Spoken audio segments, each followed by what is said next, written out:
Good evening, everyone.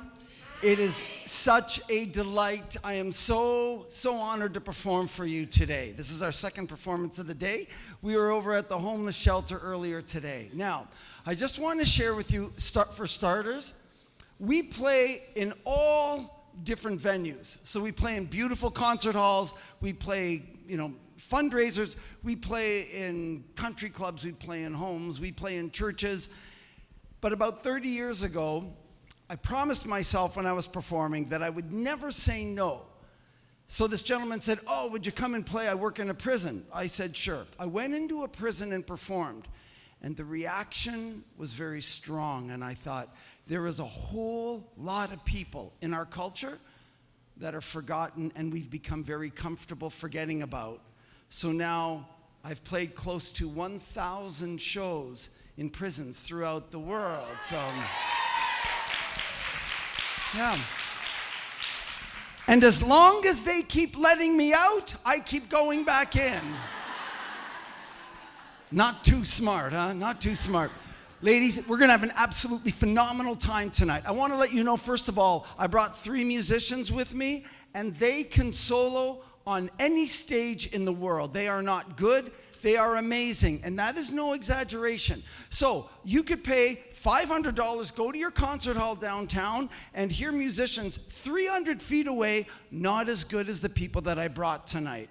So in terms of Donna's introduction, I want you to drink in every note. So even when we play in celebrities' homes, they don't get to hear these level of musicians that up close. So we're here and we're performing for you. I'm very honored. All the music you're going to hear tonight is music I've composed. Well, if you like it, and if you don't like it, then she composed it. Okay? All right. Okay. We're going to talk a little bit about music. So people will come up to me and say, "Oh, isn't that nice? You go into prisons and you play. Isn't that nice that you go in and entertain them for an hour?" Ladies, that couldn't be further from the truth. My goal is not to go in and to entertain anybody for an hour. I want to share with you why we're here. Let's start off by talking about music. We live in a different time than any other time in history. When I was a kid and you wanted to hear music, you had to your father would come home from work, you had to get him to get back in that car and drive to the record store. For those of you under 25, a record store is a place where all right. So you had to go to the record store. So it was inconvenient and it was expensive. And then you took that album home and you put that album on your turntable and you sat in that room and you listened to it. You didn't walk around with music. It was unheard of. And now, everybody has the World Library of Music at their fingertips. Never in history have we ever had that. Never. So it begs the question, is that good? Is that bad? What is it? Is it indifferent? We have sayings that mean nothing, like beauty's in the eye of the beholder. In other words, whatever you like is good. Is that true? Well, I'm going to go through a couple of things, and all I want to do is really communicate that I think music is so incredibly powerful. Confucius, thousands of years ago, a philosopher said, if you want to know the morality of a nation, he said, let me hear the music, period. He didn't say, let me read the textbooks. He didn't say, let me talk to the teachers. He said, let me hear the music. Plato said, if you want to govern a nation, you don't need the laws. You need the music. Isn't that incredible? Either he's a madman or he understands that there is something about music that uplifts. I'm going to tell you 2 quick stories. I was playing in a very heavily, big, tough prison in Illinois, and this one man stands up in the middle of the show. He throws out his arms, and he says, "I don't know what that is," pointing to the violin. "I don't know what that is," pointing the cello, "and I have no clue what you're playing." He said, "But as long as you're playing, I am not in this prison." This is what he means. Those prisons are the ugliest places on the planet. When you come into even this room, it's beautiful, right? The lighting is warm. The warm beige colors, they're nice. The window is nice. It lets in the natural light. The scenery is beautiful. There's beauty. Beauty touches, right? This man stood up and recognized there was something, because these guys are brilliant playing, it went right through him, and he couldn't figure out why he was so moved. It's because the human heart hungers and thirsts for beauty. We're all the same. And I loved his comment. He didn't know what a violin or cello was. You don't need to know what a violin or cello is to know what moves you. We're all the same. We're moved by beauty. We're all broken, all of us. I have a son 2 months ago. My son passed away, 25 years old. There's brokenness in all of us. But we just keep going, and we be an inspiration and bring beauty and hope to each other. My second sort of conviction of beauty was this. I was playing in a youth prison, 300 kids. They were all tried as adults. They were all going away for 30 plus years. What does a 15-year-old kid know about 30 years? Nothing, right? Front row, tough kid. It was very heavily ganged area, so this guy's in the front row. So he wants to let everybody know how not cool it is to be at this thing, because he had to be. And he didn't want to be at something where he had to be. So he was slouching, Well, we didn't start yet. We got up there, we started playing. He sat up and started firing questions, because when I'm in the prisons, I'm like this and taking questions. How can the violin play so fast? How does she know where to put her fingers? How does she make that sound? So many questions. And at the end of the concert, this boy stood up and in front of everybody starts to cry. You don't do that in a prison, right? He starts to cry and he says, that violin is the most beautiful thing I've ever heard. Why have I never heard it before? Okay, ladies, let's go back to the original talk. We have the World Library of Music at our fingertips, and this is the first time this boy is hearing something beautiful enough to move him. That's poverty, not financial poverty. That is a sociological poverty. He knows everything about hip-hop and all the culture and the rap and all that culture and screamo metal and all that culture and all that stuff, but nothing that goes right in and moves him beyond words and uplifts his soul, if you will, that which animates him. He's never had that encounter. That's why I'm here, because I believe that beauty moves the heart, mind, and soul in ways words can never touch. I believe in music, and I'm really grateful I have great players to play my music. So ladies, I want to entertain you tonight, but far more than that, I want to write music that brings hope, brings joy, and brings inspiration. The first piece is a piano, violin, and cello trio. This is called Rebellion.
Thank you, ladies. Okay, before we go on, any questions at all? Comments, thoughts, accusations, anything? Thank you. Yes, sweetheart. Okay, that's a great question. How long does it take to play the violin? This is why when I go into the schools, I hammer those kids. You guard your free time and you take your given talents. Everybody looks at them and say, oh, they're so talented. That's true. But when they were children, they spent 15 minutes a day. You know, his mother didn't give him the cello and say, play it, and he picked it up and he did what he's doing today. It was slow. It was 5 minutes a day for years. But you know what? I always think no matter what stage, no matter what age, you can pick up an instrument and play a little bit every day to a level you enjoy. And that's what's most important. The fact that we perform, we're very blessed to be able to do that. But in reality, music is a consolation and will always be a consolation for us. So we're sharing this with you, but we're sharing you with us. So this is a twice blessed event, you know? So, yes, ma'am.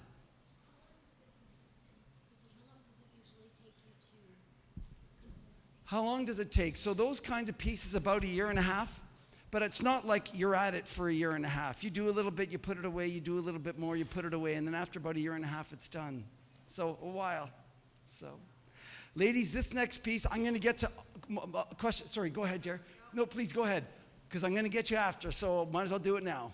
I mean, you guys show a lot of emotion. Yes. When you guys are playing, so I guess we're all kind of trying to learn as women to control our emotions. So, like, how you guys stay composed. Like, I guess I'm asking how you stay composed. That is an awesome question. Music is very emotional, first of all, okay? Music is a huge expression of us. So, you know, you take any heart surgeon out there or anybody in any specialty, and they've spent a bucket load of hours perfecting their craft. Not as much as them. So when he plays this, it's not just, yeah, you know what, I drive a car, I eat lunch, and I play the cello. This is part of him. He has spent a good part of his waking life from time of birth to now on this instrument. So it's become a big part of emotion. It's a big part of expressing emotion. It's a big part of expressing who you are. It's a big part of learning who you are. So I always think emotions are there, and we can express our emotions in positive ways, and we can express our emotions in negative ways. So the trick for all of us, not just you in here, but the trick is, how do we take our strong emotions, even ones that can be potentially very destructive, and express them in a positive way? I can't tell you how to do that, but I will say that it is possible. So you take any sort of, even a violent emotion or something. Okay, I've got this. The next time this happens, what am I going to do with this? So I sit at the piano at 3 in the morning and I play, and I could play all night. And it goes from 9 in the evening till 7 in the morning, and I felt like it was 5 minutes. That's me. That may not be you, but something else is you that's very positive. And the way is just to discover you. Ladies, I'm so sorry. I have to keep going. This next piece is a vocal and a violin duo.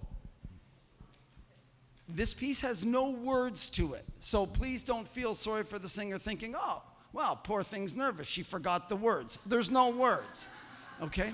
So what this is a lot of the main melodies are going to be shared between the singer and the violinist, but there's a lot of counter melodies in the cello. So isolate each one of these pieces, each one of the soloists throughout this piece. And this piece is called? Promise. What's your name? Promise. Ha! This piece is called Promise.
This next piece is a piece called Redemption.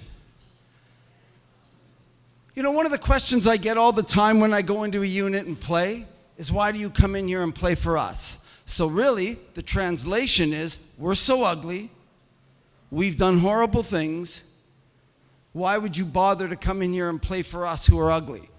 Unless I am willing to stand on a chair right here and publicly announce everything I've ever done wrong, I have no right to comment on what somebody else has done wrong.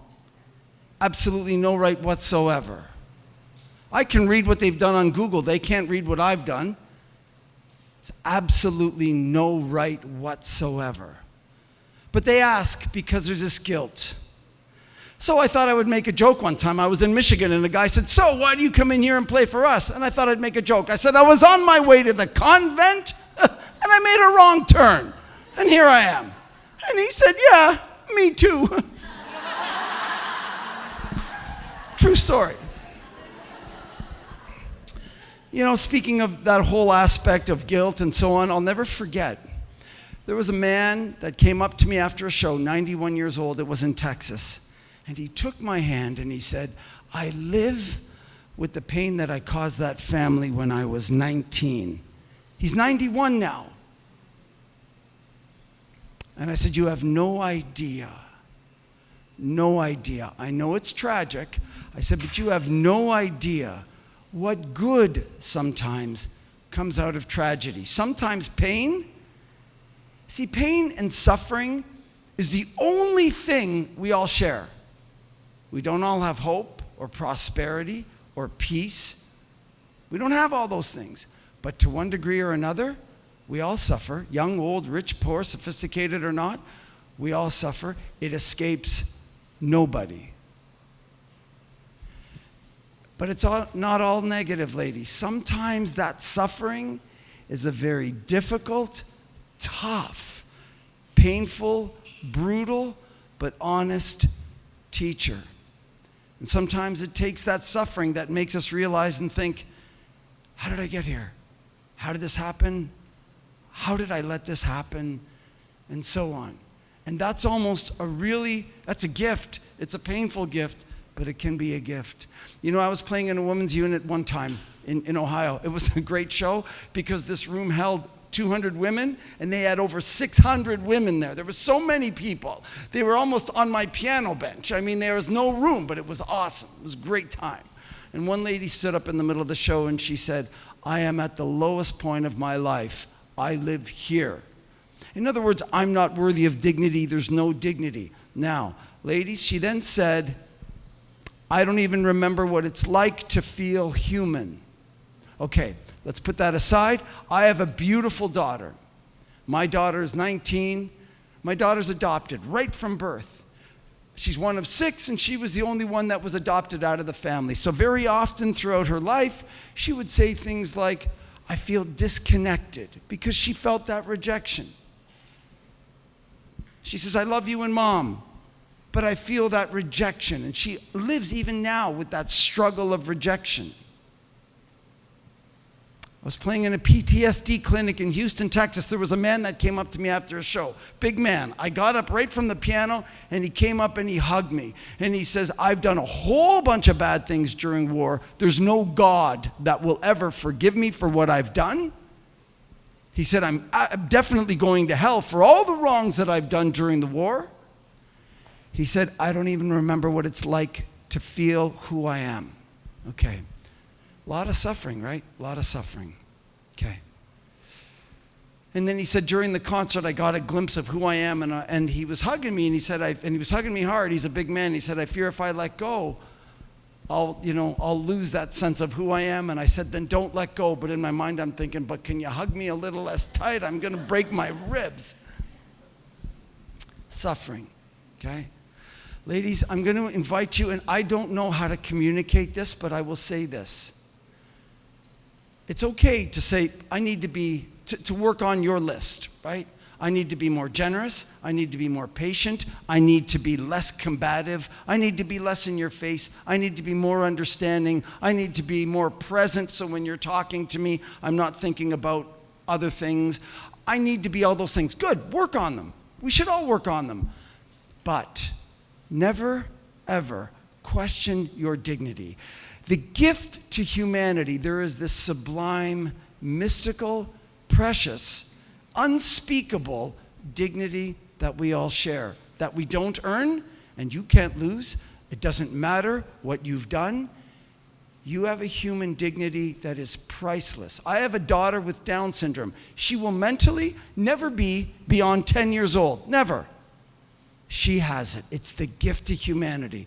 Never forget. Don't go through life. Why would you go through life and not realize who you are?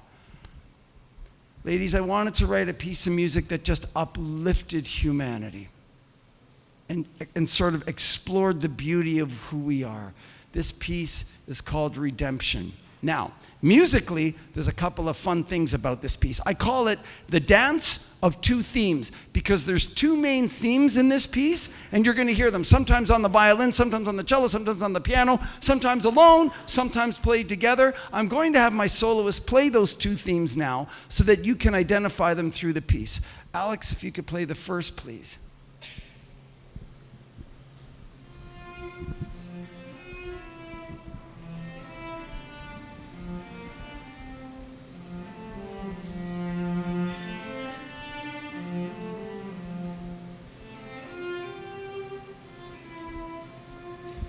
Beautiful. Ina?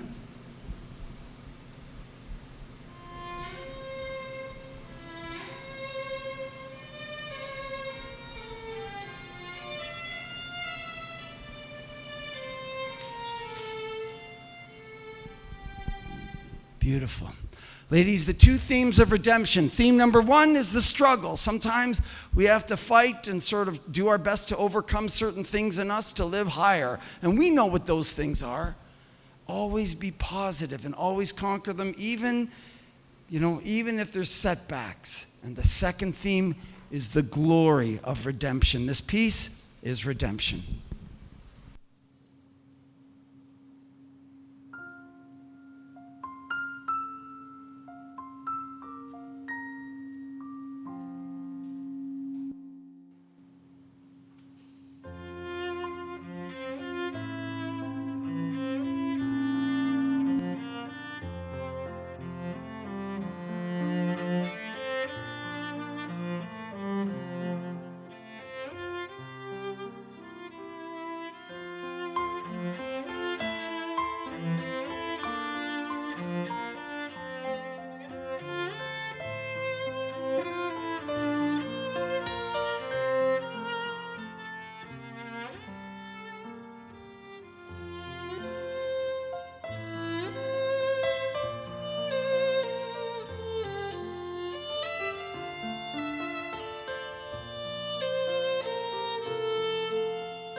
Thank you, ladies. Are there any questions at all? Yes, sweetheart. How did we find each other? Well, I play in a lot of prisons, and they were in prison. So. Well, no, that's not really true. You know what?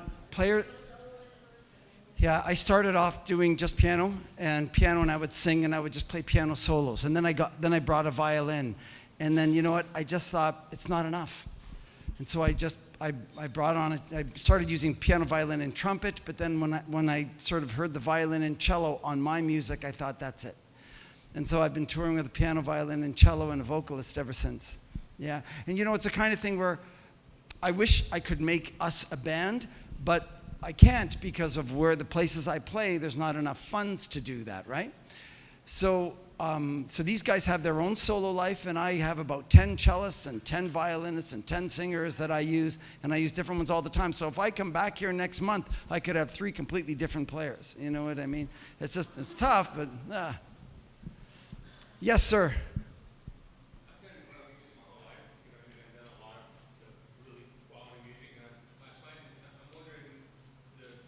So this question is, how do you keep it together with all those notes and all that stuff that's going on? We basically feed off each other, right? So if the violin has a solo and she wants to just kind of move it a little more intense, we sort of sense that and we move with her, you know? It's just communication up there, really is what it is. Yeah, so, yes, dear.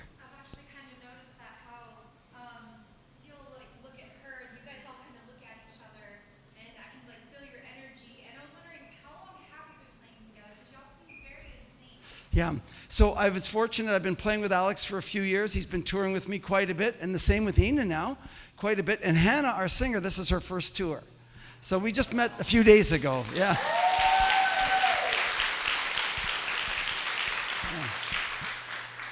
Okay. Well, ladies, this next piece is a sacred narrative. Now, I'm not going to come at this from a religious perspective, but I want to be true to the narrative. First of all, I want to talk about the sacred and music as 2 separate entities. The music and sacred have been married forever, right? So have you all heard of the Handel's Messiah?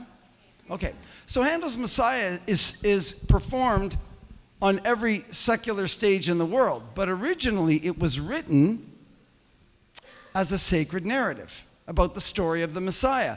That's what inspired that great work, right? And when girls get married, they say, oh, well, I have to have, you know, Ave Maria at my wedding. Ave Maria is a sacred narrative. It's right out of the Bible. Oh, Panis Angelicus, I love that piece. I have to have that at my wedding. Panis Angelicus, these are all sacred narratives. So what is it about the sacred and music? Bach, the most brilliant man to have ever lived, wrote on every sheet of music for the greater glory of God. Okay, again, I'm not going to come at this from a religious perspective, but I want to comment on this. What he was saying is that there is something about music that communicates something higher in the human condition. So, most of our lives, we would probably all agree, is mundane, right? Mine too. 90% of our lives, you get up in the morning, you shower, you make your bed and all that stuff, then you cook breakfast. Routine, it's mundane, right? But then there is a level in human existence that transcends the mundane and is higher. And that's what they're getting at. So, this is what's going on. This is a piece called Panis Angelicus. Panis means bread, Angelicus is angels. Bread of angels. Angels don't need bread. But they have a hunger for something higher, to have an encounter with the one that loves them perfectly. Almighty God, if you will. But that's completely fulfilled because according to this poem that we're about to sing, they see God all the time, so they're happy. The poem goes on to talk about us. We have that same hunger, but we don't see God like they see God, according to the poem, so we require something called faith. Now, here's what's interesting. It links heaven with us. Again, always drawing us higher, transcending the imperfect and pointing to the perfect. It's awesome. So we're not just the here and the now. There is something about us that is mystical, that is higher, and that's what they're after with this. So if you notice, this is a poem. Why a poem? Because this has lasted 1,000 years, this narrative. Why? Because it has meaning to the individual and meaning to us. The purpose of writing music is to elevate. See, words go to the head, but beauty goes to the soul. So that's why you write music to these great, profound words, so that it can really uplift in every possible human way the human condition. This piece is Panis Angelicus.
Any questions, friends? Yes, sweetheart. Can she play The Devil Went Down to Georgia? Okay. The question is, can she play The Devil Went Down to Georgia? I want to share with you a story. I was playing in a prison and in Australia. And these guys were like, oh man, that was really good. And then, oh, you guys are okay. Can you play Smoke on the Water?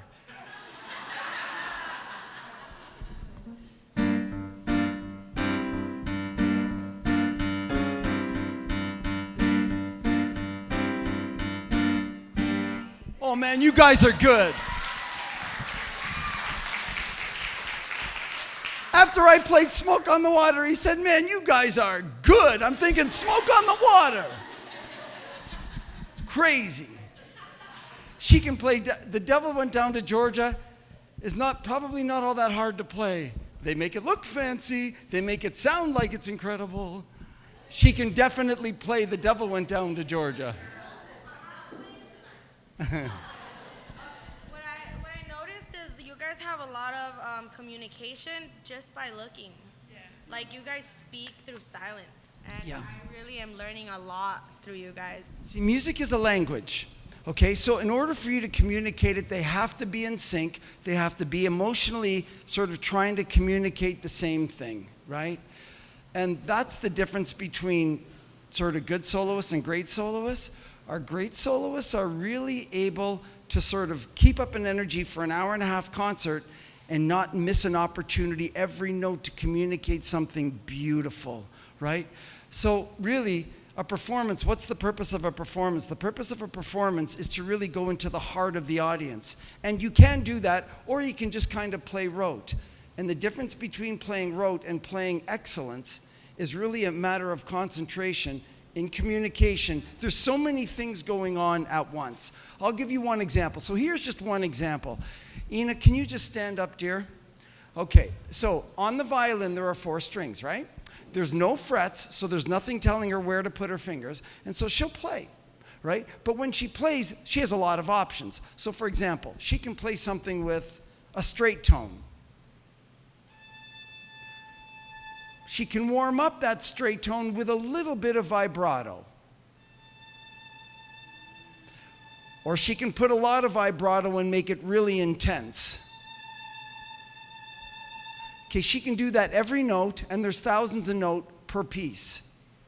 You know what I mean? And so, if she plays close to her thumb, which is called the frog of the bow, she can play really intense and loud because she can put a lot of pressure. She's going to play gentle. She's going to play more at the tip. Okay? So there's a lot going on. Every note, there is so much decision, and she may never play it the same way twice, and that's the beauty of it, to explore music. It's like a living sort of document, if you will, and every time it's played, it's different. Ladies, this next piece is a piece called Hero. And I want to tell you a story about one of my heroes. I was in a youth prison performing, and there was a young girl there that wrote me a letter. And it's, Dear Eric, I feel compelled to tell you of my story. So now all the people that we read about in the news and all the people that we read about on the internet, I've met. All the tough guys and all the guys that, all the big stories and famous crimes, I've met. So I thought, oh, I know it all, I've seen it all, I've met them all, there's nothing that can faze me. Guys, I couldn't get through this letter.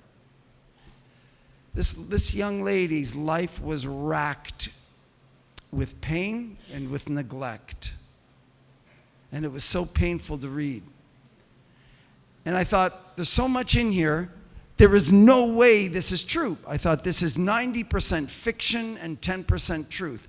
But I called, the warden and the people, and they said, no, it's true, all true. This poor girl's been through a lot. So her letter read, after her story, she went on to say, I've been through a lot. That's an understatement. Then she went on to say, but I'm meant to live a higher life. I know that I'm called to. I know that I'm meant to. I know that I can. I know that I must climb out of this hole. I have to crawl out of this mud. I just don't know how. Okay, I love that. Perseverance. So I wrote her back. 3 months later, I got another letter. Dear Eric, I had a bad week. I gave in to all my demons. I gave into my anger. I gave into my frustration. I gave into my revenge. I gave into my despair. I gave into my discouragement. Prison is all that I deserve. I should spend the rest of my life here. This is my fate. I deserve nothing else but this. And then at the end of the letter, she said, but I know this is wrong. I know that I'm meant to live a higher life. I have to climb out of this hole. I have to crawl out of this mud. I just don't know how. Ladies, I love that letter for many reasons, but I'm going to highlight 3 main reasons. Number 1, she didn't blame. She could have. If my father had been around, if my mother had protected me more, I wouldn't have been in here. I would have led a different path. All this wouldn't have happened. She could have and she should have. She didn't. Tell me, what does it do? That blame, all that is carrying this grudge. What does that do? All it does is occupy real estate in her and keep festering that anger. Who wants to live where something else, like someone else's anger, is eating you alive? She knew that. She didn't blame. Isn't that amazing? How many of us blame? If only my wife, if only my husband, if only my kids, if only my boss, if only the authorities, if only my paycheck, if only my teachers, if only my education, if only I lived in another city. We go on and on about why we aren't what we feel we should be. She didn't do that. She didn't waste one breath doing that. I love that. Number 2, she knew she was going to have to do the heavy lifting, right? I've got to climb out of the hole. I've got to crawl out of the mud. She didn't say the Department of Corrections owes me. The city owes me. The state owes me. My family owes me. She didn't try to hold someone else accountable. She said, I've got to crawl. Now, other people will help her, but she has to do the heavy lifting, and she knows that. I love that. It's not easy. Life definitely handed her a lot more of a challenge than many, many people. But she's not living with all that anger that's only going to hold her back. And the third thing, ladies, that I loved about this is that nowhere, I mean, you listen to her letter, I gave in to all my demons. How many of us say, that's it, take me for who I am? Take me the good, you take the bad. You get the whole package. I don't want to go to my wife and say, sweetheart, take me for who I am. The good, the bad, that's just the way I am. This is the way I'm going to be. Love me for who I am. I might as well say, you know what? I don't respect you enough, and I don't respect the children enough to try to change. I may never overcome my list of things that I need to overcome. I may never conquer one of them. But I'm going to fight for each one. And I want her to know, I may not get this, but till my dying day, I'm going to fight the things that hold me back from being what I need to be, because there is merit in the fight. Look at this girl. I gave in to all my demons. Right there, she should have given up. I gave in to all my demons. I've tried 1,000,000 times. I'm never going to conquer them. This is me.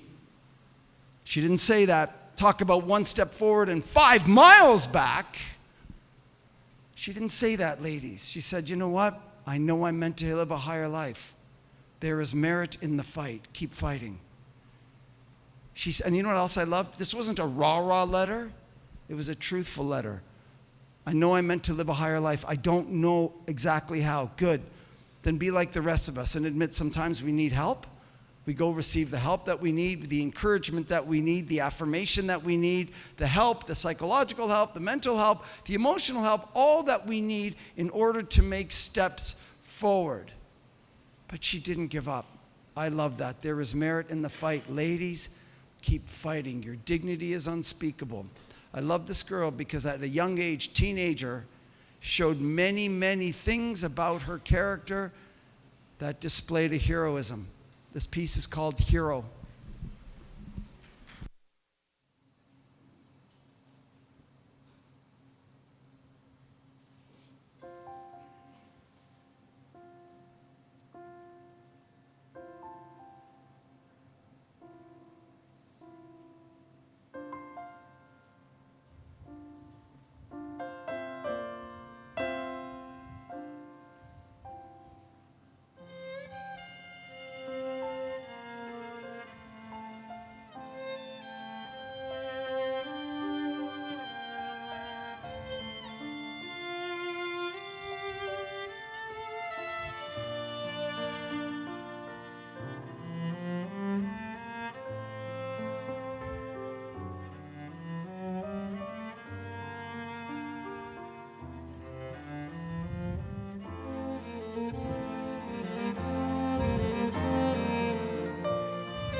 Thank you so much, ladies. We have one more piece for you this evening.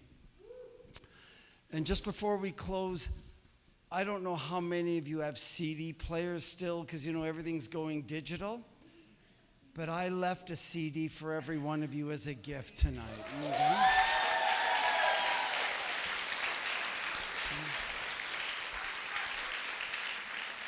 Okay, that's one.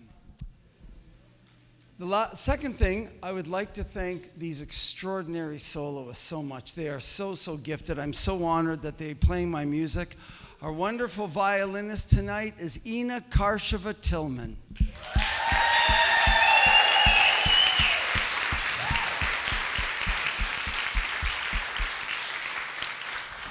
And our wonderful cellist tonight is Alex Winter.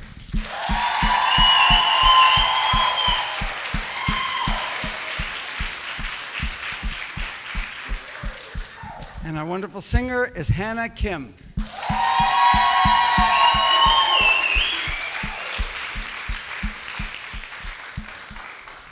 Ladies, before we close, are there any questions at all? Anything else?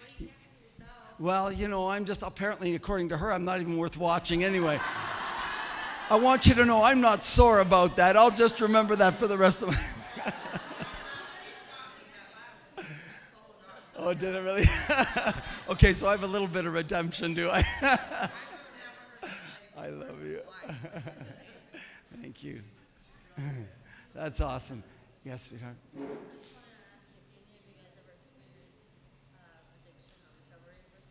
Okay, so the question is, have we ever experienced addiction or recovery? I never have. How about yourself? Never have? Not so much? Not so much. Okay, I will tell you, I will share with you a little bit. I've played in many addiction centers. And I will tell you, just from my own experience, from so many that I've kept in contact with, so many beautiful people, and I just think, if there's a heaven, I think people who struggle with addictions are the highest place in heaven. And I'll tell you why. There hasn't been 1 minute in my life that I felt tempted to take something that has hurt, you know what I mean? That I'm sort of battling with a desire for it, yet that same desire is exactly the thing that's going to sort of hurt me, And I think I have other crosses and other things that I have to deal with, but I think people who struggle like that, I have so much respect for. And, there are people who I know this one guy who went in, and he has a daughter, and he's trying everything possible to get off his addictions. And he went 4 years in an addiction center and back out, and he was doing well for a while, get back in, so he's back in the addiction center. And I think that strength and that courage is just don't give up. Just keep going. Do whatever you have to take, But I personally, I have so much respect because it's just such from what I can see in everybody that I know that's been on it, it's, and then getting off of it, there's a physical aspect of getting off of it that's almost unbearable. And, there's been addictions in my own family, and I've seen aspects of that, and I just think, I can't even imagine physically what you're going through to get off what you're sort of addicted to. I have nothing but immense respect for you to be here and to keep fighting it, but keep fighting it. The interesting thing is, ladies, is that life is beautiful and tough and unexplainable. Like, why does it have to be this way? And why does it have to be that way? And this girl in prison that I mentioned about Hero, why did her parents have to completely abandon her and all that kind of thing? I don't know those answers. I wish it didn't have to be so tough, but we just, like, my son passed away just 2 months ago, March 25th. And so it's just, you keep going and you don't give up. And I'm not going to let the despair of my son's death wipe me out. I'm going to use it in a way to try to be more positive and try to bring more joy in my concerts. Do you know what I mean? So if you're struggling with things and they're winning, okay, like that girl, she gave in to all her demons. Get back in the fight. The fight's not over. It will never be over. Don't let anything beat you. You know what I mean? Even if you lose temporarily, back into it, you know? So I'm so proud of you being here. Take every possible branch of help like this facility that you can to overcome things. And like many of us, you know, people love us. And sometimes it's hard to really internalize love. Let's face it, you know what the greatest joy is in this world? It's not money. I've played in a lot of very wealthy people's homes. It's not fame. I've played in a lot of very famous people's homes. The greatest euphoric human experience is to love and to allow yourself to be loved. It's absolutely, like my daughter who's adopted, she's beautiful. She can't internalize love. And I'm there, honey, Mom and I have sacrificed so much for you, more than the others even, more than our sort of birth children, if you will, because she required more. But there's something that won't allow her, and I said, hon, that's the toxicity right there. Because humanity is all about, I mean, we can function, we can perform, we can do all these things, but if we don't love, it's empty. It's completely sterile. And so I just think anything you can do to reach out and remember you are loved, and there are people who love you and who care about you, and sometimes we're the obstacle of allowing those things. So anything you can do to help remind of the good and positive and human things that uplift is good. Yes, dear. Sorry, okay. There was no such thing as love. You know what? You were raised to believe there's no such thing as love. Yeah, that's a tough thing to overcome, but you're now an adult. So every time that thought comes, like, okay, you know what? I'm not worthy of being loved, and many are like that. I'm not like those guys in prison. I can't forgive myself. How can I accept your love if I don't see myself as being worthy of love? That's a lie. You know, right now, I will tell you what I'm going through. With my son's death, so many arrows come. Why didn't you protect your son? Why weren't you there, you know, when he died? Because you could have saved him. You could, you know, all these arrows. You don't want to live without him, you know, and then you don't get sleep. And all these things converge at a wrong place, right? I've got to fight those arrows because most of them are lies. So when those arrows come, I have to ask myself, is that arrow a truth? And that even though it may be a tough truth, like Eric, you're too, let's say, impatient. Someone comes up and says, you know, one of the things I've noticed about you, you're too impatient. Okay, that may be a truth, and that's tough to hear, but I've got to internalize it and improve it. But then there's other things like, why didn't you protect your son? And all this stuff, that's a lie. And all that does is lead me down to despair. So I think, okay, even though it's right in my face, it's a lie. And I'm not going to dance with the lie, because nothing good comes out of a fundamental lie. What's your name? Melissa? Anytime you feel the temptation to say, there's no love, I'm not worthy of being loved, and I'm not even worthy of loving another, that is a darn lie. Melissa, you think of the person that you admire most in this world, and your dignity is as profound as theirs. You know, the funny thing is, people ask me, oh, where's your favorite place to play? Probably Carnegie Hall. You know what Carnegie Hall is? Bricks. And here's a little secret. You know the bricks on your building? The same company that made the bricks of Carnegie Hall made the bricks of your building. Okay? And you know what Carnegie Hall is? A bricks with space. A lot like this. But you know what? The difference is Carnegie Hall, they pay $400 a ticket because they're not smart enough to go to a free concert. But they have nice dresses and they go to those places. Can anybody in here prove to me that the people that do that have more dignity than the people in this room? No, neither can I. So, my dear, the next time you think, oh, well, I'm not worthy and people aren't worthy and so on, that's a lie. It's an absolute lie. And you have to learn how to deflect that. Say, no, if it comes 100 times a day, I'm not dancing with that. That's a lie. I am worthy of being loved, and I'm worthy of loving myself. And I am not perfect. And you know what? Neither am I. I am not standing up here because I have it all together. I'm standing up here because I've been given a gift to write music and to communicate this. But I struggle like you on so many different areas. There's no difference, just maybe in the specifics.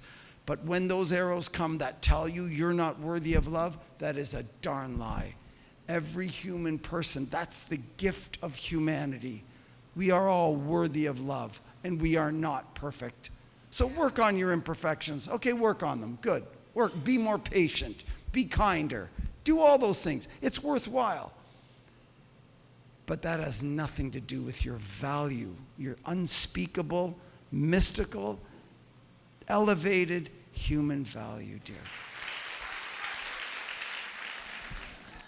Ladies, we have one more piece for you this evening. Now, I'm going to tell you a story. It's a bit of a long story, but it's a true story. So we go, now my sons, both, so I had 4 children, now my 3 living, but I have 4 children, 2 boys, and their names were Knucklehead number 1 and Knucklehead number 2. You know, and then I have these 2 beautiful girls. But we would always go. For any of you that have, you know, children that are in their teens or whatever, do you ever look at them and you say, you know, what were you thinking when you did that? And then you look deep into their eyes and you realize you weren't thinking at all. You know, you sort of pray, dear God, give my sons the gift of common sense. And then you realize your prayers are not being answered at all. Right? That's my sons. So, and then I have these 2 beautiful girls, but we would go into these places and play, like nursing homes and stuff like that. Now, when we go, I'm going to be honest, we don't sound anything like this. I mean, my boys liked their instruments, but they didn't love it. My older boy played violin. My younger boy plays the cello. Okay? So they didn't like it, but they liked it, but didn't love it. So they practiced, 5 minutes a year. Anyway, so we would go into the nursing homes and play. Now, one day, I said, okay, guys, let's go. Get in the car. So my boy comes down. It's Kentucky, and it's February. It's cold. So he comes down in a cut-off T-shirt. And it's February, but he likes to lift weights. So he's coming down sort of showing his muscles, So he's coming down like this, and I said, that's nice. Maybe you want to put on a jacket. It's freezing cold outside. He talks like Rocky Balboa. He says to me, oh, no, Dad, no, you see, when you got it, you gotta flaunt it.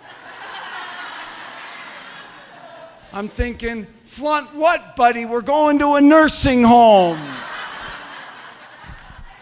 They're not even going to be able to see you. Anyway, we go and we play. Ladies, I'm not kidding. They sounded so bad, it hurt. But you have to picture this. I'm up here. I can't be playing and looking at them like, what are you playing? I can't do that because they can see me. So I'm playing, smiling, thinking, you know what? I'm the musician. The audience is not. They're not going to notice he sounds terrible. But I fooled nobody. You know how I know I didn't fool them? Because we played and they clapped. We played, they clapped, we played, they clapped, and then I said, we have one more song, and this lady at the back yells out, thank God.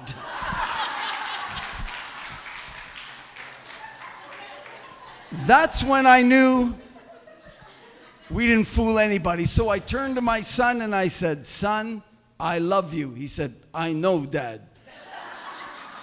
And I said, but you sounded terrible. I said, maybe you hit 5% of the notes anywhere near the key that you were supposed to hit it. And you know what the knucklehead tells me? He says, oh, I know, Dad. But when I was playing, did you see my muscles? They were huge. How do you even begin to discuss that? It's so out there. So anyway, we left and we were going through the hospital to get to the parking lot to get to the car. So we get to the hospital and as we were leaving. And when we got there, there was a narrow hallway and a woman comes out of a room and the woman is broken. Something happened in the room that was tragic, and she comes out and she's weeping, sobbing. And there's chaos, and she finds a chair and she's looking for, tissue. And so I told my kids, you know what? This poor woman's going through trauma. We're just going to walk by and honor her privacy. Seems to make sense, right? So we did. We walked by. I have a beautiful daughter with Down syndrome. My beautiful little girl will never be beyond 10 years old. She's never going to be on the front cover of Vogue magazine. Nobody's going to ask her, what do you think of the current political administration? Nobody's going to ask her, what do you think of the current fiscal debt problem? How do you see us getting out of debt? Nobody's going to ask her opinion about anything. I walked by with my kids. I turned around to make sure my little Anastasia was with us. You know what she did? Anastasia saw this woman weeping. She walks up to this woman and crawls in her lap. She's grabbing her shirt, her arms, because she has poor muscle tone. She can't even keep her tongue in her mouth because her muscles aren't strong enough. And here she is crawling up this woman, crawls into her lap, puts her arms around the woman's neck, puts her forehead to her forehead, and then starts to weep just as hard as the woman.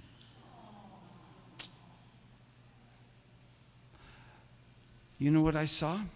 I saw perfect human compassion. She didn't say, Dad, take a picture. This is going to make a great Facebook post. She didn't say, are my friends going to think this is cool? If my friends don't think this is cool, I'm not jumping in her lap. I want my friends, I want the acceptance of my friends. Those are sicknesses you and I suffer from, not her. All she did was sense the brokenness of this woman, and she crawled in her lap and held her. You know what I did? I walked past. You know what I'm thinking when I walk past, ladies? I'm thinking, I'll take my kids to ice cream. I'm thinking ice cream when this woman is broken. You know what I'm feeling? Nothing. I'm looking at this girl who will never speak properly, and all she does is love. It's all she knows. And I'm looking at me, who felt nothing. Ladies, I swear to you, I am far more handicapped than my daughter. I'm far more disabled than my daughter. My daughter, her disabilities are on the outside. When she runs, you just hope she doesn't fall. She'll never be able to play dribble or one-on-one. She'll never be able to play cards or poker. But she loves so beautifully. So this is a love song from me to my daughter. This piece is called Here I Am.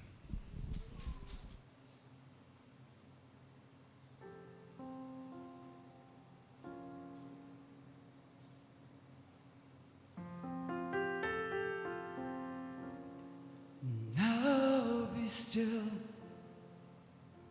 when your back's against the wall. Victory there seems no hope at all. I'll be your wings that soar so high, this side of paradise. Now be still until you're strong.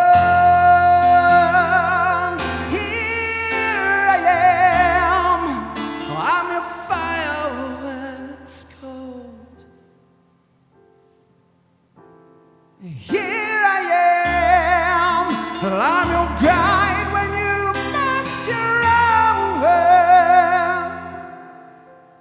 I'm your armor in the fields of war, when the enemy storms the door. Here I am forevermore.